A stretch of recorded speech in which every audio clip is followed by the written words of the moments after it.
My girlfriend snapped at me during an argument about her spending. "You're just jealous because I make more money than you," she shouted. Her voice echoed against the minimalist, cold walls of the apartment, a place that was hers, not ours. I stood there, feeling the familiar weight of the lesser partner label she'd carefully attached to me over the last 2 years. I replied, "You're right, I am jealous." And then, I did something I had rehearsed in my head 1,000 times. I pulled out my phone, unlocked it, and showed her my hidden bank account. The numbers on the screen were a stark, cold reality. They didn't just represent money, they represented a life I had been building in the shadows, waiting for the day I could finally walk away. The look on her face shifted from dismissive arrogance to pure, unadulterated confusion.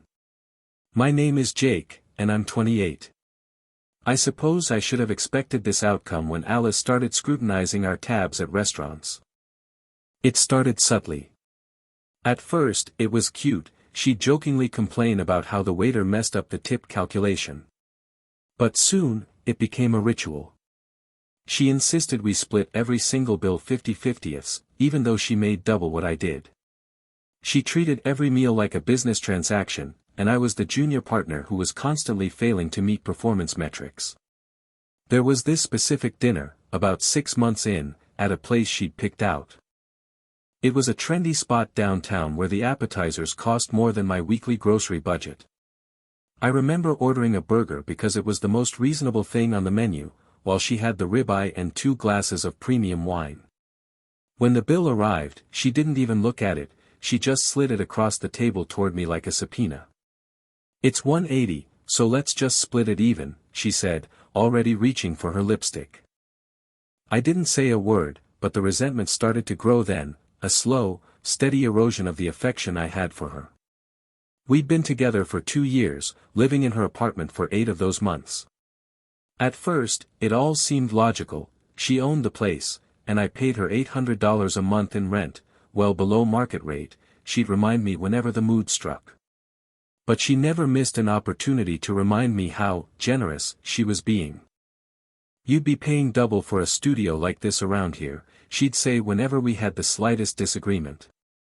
It was her favorite way to silence me, reminding me that I was essentially a guest in her life, not an equal. I remember once, when I mentioned that the sink was leaking, she sighed, a sound of deep, theatrical exhaustion. "I'll handle it, Jake. Don't worry about it. I know it's hard for you to keep up with these maintenance costs on your salary." It was a deliberate jab. She knew I was perfectly capable of fixing a leaky pipe, she just wanted to strip away my sense of agency in the one place I was supposed to feel comfortable. Alice, 29, worked in medical device sales, bringing in about $120,000 plus bonuses. My income was $55,000, I work as a supply chain analyst. Not flashy, but stable. She knew exactly what I made because she'd insisted on seeing my pay stubs before we even moved in together, claiming she needed to assess the financial risks. That should have been the first red flag, but I was too in love to notice. I saw her ambition as a strength, something that would push me to be better. I didn't realize that she wasn't looking for a partner, she was looking for a subordinate. Her spending started small, designer handbags here and there, but then it escalated. It wasn't just about the items, it was the way she used money to perform a lifestyle she couldn't actually sustain. We'd go to $400 dinners, take weekend trips to Napa, and she eventually financed a new Tesla Model 3. And all of this came with constant, exhausting complaining that she was broke by the middle of the month. "Credit cards are basically free money if you just pay the minimum," she'd joke, sipping expensive Chardonnay on a Tuesday night. Yet, she'd constantly pick at me for buying the cheapest coffee at the grocery store. "Do you really need to be that thrifty, Jake? It's embarrassing," she'd say, unaware that my thrift was the only reason I was buying my freedom. Every month was the same routine. She'd overspend, panic when the statement arrived, and then blame the shared expenses for her lack of liquidity. She'd analyze my spending with the precision of a forensic accountant. "I noticed you bought lunch out twice this week, Jake. That's an extra $30. We could have put that toward the Netflix subscription, she would say, while she herself was scrolling through websites for $100 candles. I began to realize that for Alice, money wasn't a resource, it was a weapon. She used it to create a power imbalance where I was always in debt to her, not just financially, but emotionally. She expected gratitude for the privilege of dating her. If I wanted to watch a movie, she'd insist on the premium rental. If I wanted to visit my family for the weekend, she'd calculate the cost of the gas and expect me to justify why it was a good investment of our time. I was living two lives. In one, I was the struggling boyfriend who couldn't quite keep up with her successful lifestyle.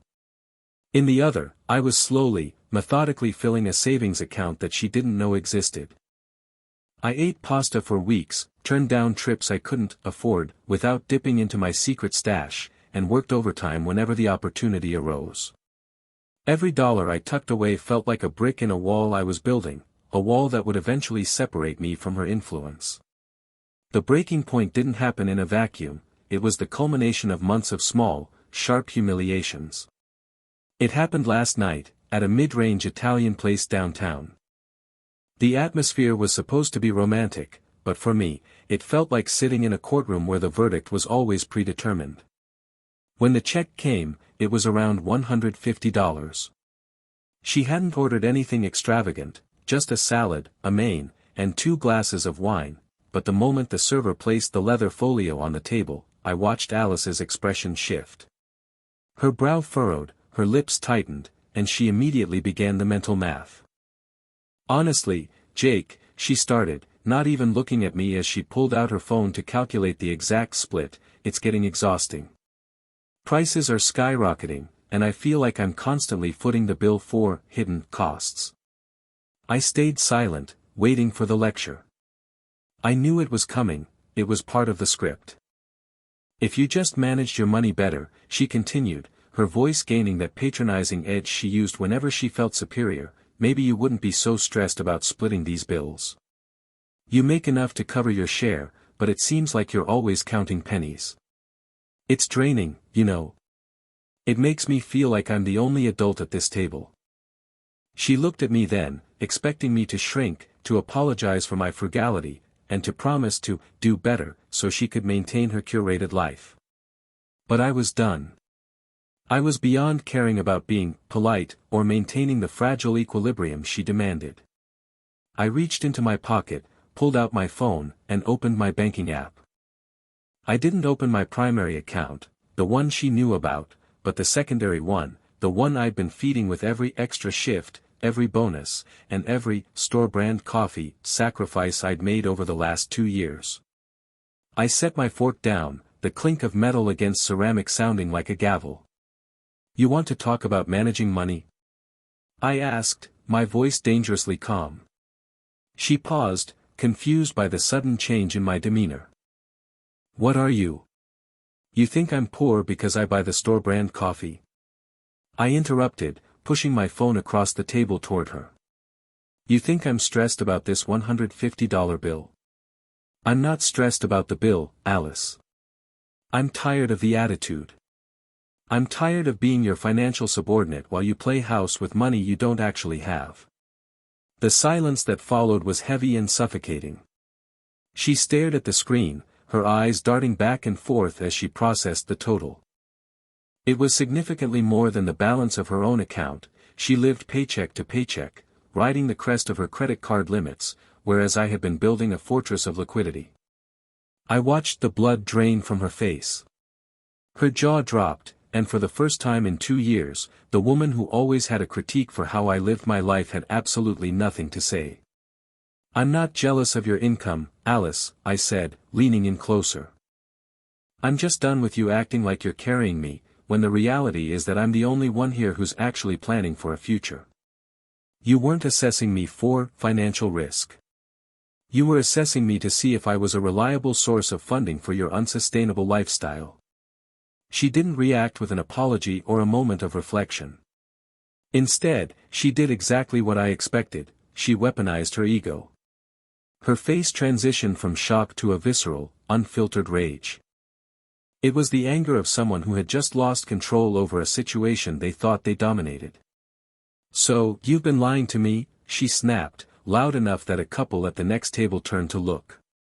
"You let me pay for everything, let me stress about rent, while you were sitting on all that money? That is so manipulative, Jake. You've been playing me this entire time." I didn't even flinch. The indignation in her voice was almost impressive, considering she had spent 2 years picking apart my spending habits. I just leaned back, folded my arms, and looked her in the eye.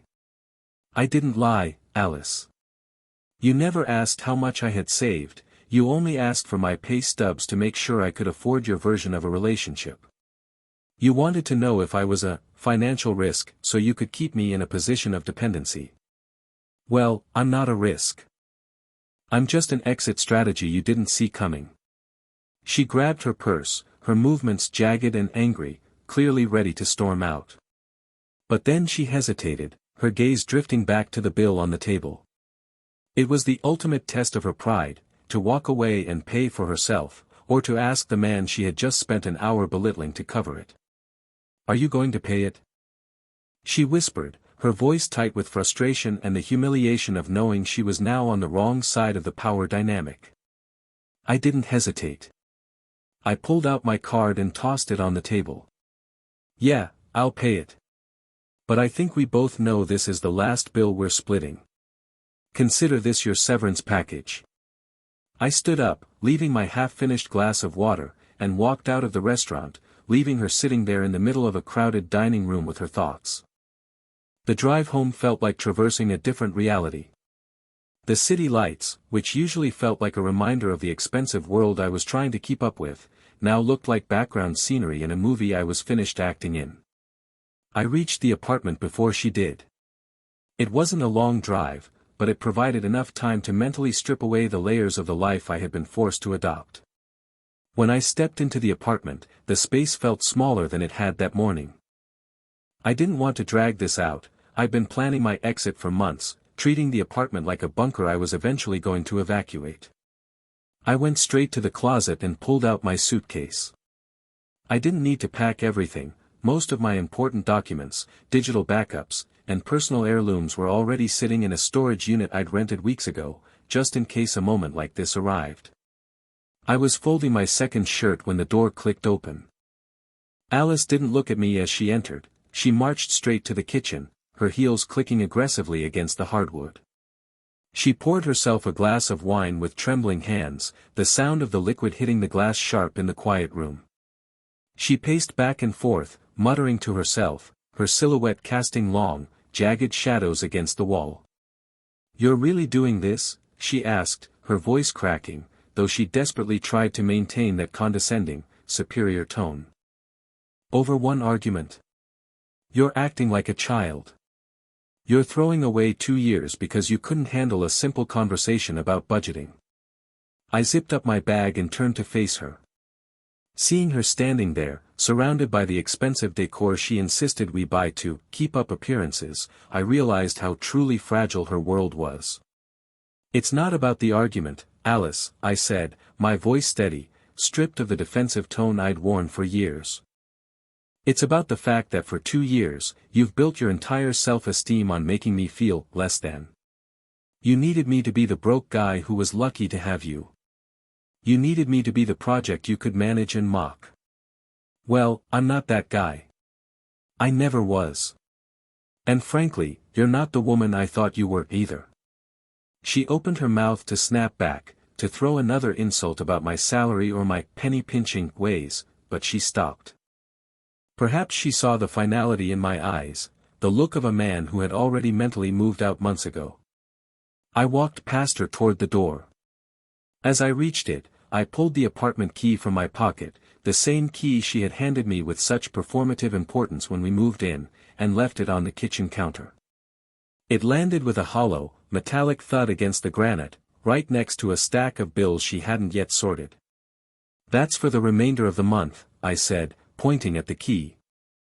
"Consider it my final contribution to your financial risk assessment." I didn't look back. I stepped out into the cool night air. The city felt different the moment I crossed the threshold of that building. It was quiet, and for the first time in a long time, I didn't feel the phantom pressure of her expectations hanging over me. I wasn't just walking away from a relationship, I was walking away from the version of myself that had allowed someone else to define my worth. The weeks following my departure were a blur of sensory recalibration. I moved into a modest, older apartment in a neighborhood that didn't demand a certain aesthetic. It was quiet, the floors creaked, and there was no one to judge the brand of coffee I brewed in the morning. For the first time in years, I wasn't living in an environment curated to impress creditors or social circles. I was living in a space that was entirely my own. The first few nights, I found myself waking up in a cold sweat, expecting to hear the familiar sound of Alice pacing, rehashing the week's expenses or calculating how much I owed her for the luxury of existing in her orbit. But there was only the hum of the refrigerator. It was the most beautiful sound I'd ever heard. I spent those first weeks intentionally living the life she had once mocked. I bought the store-brand groceries, I walked to the park instead of driving to a gym that cost a small fortune, and I set up my workspace in a way that prioritized my productivity rather than how it would look in a social media post. I discovered that I hadn't been stressed about money because I didn't have enough. I had been stressed because I was constantly being gaslit into believing my security was actually a character flaw. Then came the messages. About 3 weeks after the breakup, my phone vibrated incessantly on a Tuesday evening. It was Alice. The first few texts were accusatory, demanding that I come pick up the rest of your junk that I had supposedly left behind. I knew better, I had cleaned that apartment spotless. Then, the tone shifted. She started sending screenshots of utility bills and lease notices, followed by frantic messages about how she didn't realize how much the overheads really were. It became painfully clear that she had been living far beyond her means, using my rent payments and my forced contributions to dining out to buffer her own financial instability. I'm struggling to make the payment on the Tesla this month, Jake. I thought we were a team, she messaged, clearly trying to guilt me back into the fold. I sat at my kitchen table, staring at the screen. I didn't feel anger. I felt a strange, detached pity. She had spent years trying to craft a reality where she was the benevolent savior and I was the inadequate burden, and now that the delusion had collapsed, she was left with nothing but the math. I didn't answer. I didn't block her immediately, I just let the messages sit there, unread. I realized that responding, even to tell her off, was still a form of engagement, a way for her to drag me back into the orbit of her drama.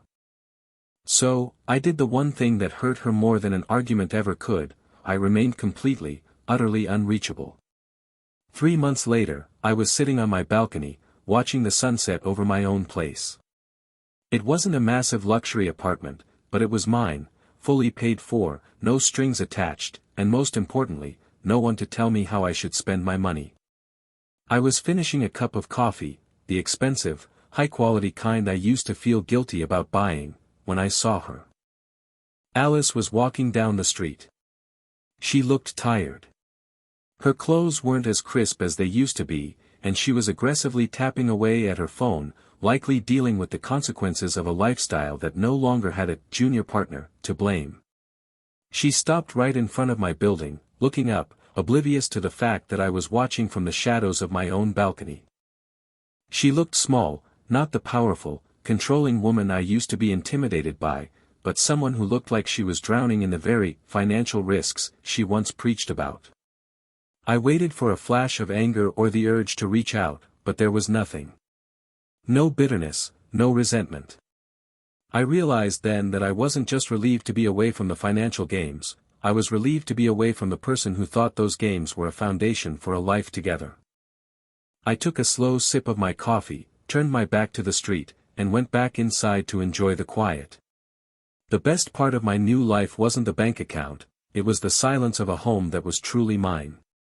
The journey from the person I was, doubting myself, apologizing for existing, playing by someone else's rules, to the person I am now, was worth every single penny.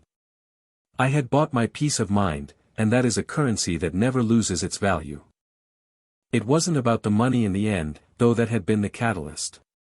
It was about reclaiming the agency to define my own worth, independent of anyone else's distorted, ego-driven ledger. I closed the door, locked it, and finally, for the first time in years, I felt like I was completely, fundamentally, at home.